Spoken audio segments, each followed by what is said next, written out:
Hello! Magandang araw mga kaalmosalita. Ako po pala si Derry. Member din po ako ng Almosalita Ministry. At ngayong araw, gusto ko lang po magbahagi ng Almosalita Reflection Bites para sa inyo.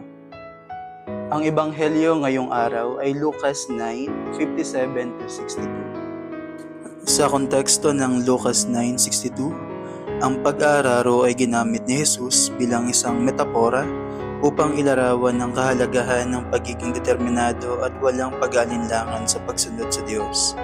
Sinabi ni Jesus na walang sinumang naglalagay ng kamay sa araro at tumitingin sa likod angkop para sa kaharian ng Diyos. Ibig sabihin nito na ang mga sumusunod sa Diyos ay dapat na may buong puso at walang pag-aalinlangan.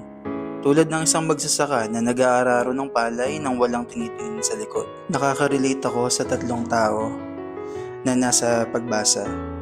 Minsan, ina-advance ko rin yung mga kahilingan ko sa Panginoon bago ako sumunod sa Kanya. Minsan, sinasabi ko na, Lord, magsisimba na po talaga ako every Sunday. Basta ibigay mo lang sa akin to.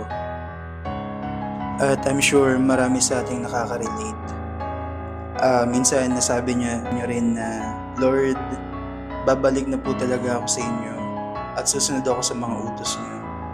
Pagalingin niyo lang aking mga mahal sa buhay. Pero nire-remind tayo ng gospel na ito na ang Diyos ay mapagmahal at mapangunawa. Hindi mo to kailangang hilingin. At ang lahat ng mga bagay ay masusunod ayon sa kanyang plano. Ibibigay niya ito sa iyo. Hindi mo kailangan makipag-negotiate kay God. Alam niya ang hinihiling ng iyong puso at ibibigay niya ito sa iyo. Kayo mga kaalmosalita, saang part ng gospel kayo nakarelate? I-share nyo na yan sa ating comment section.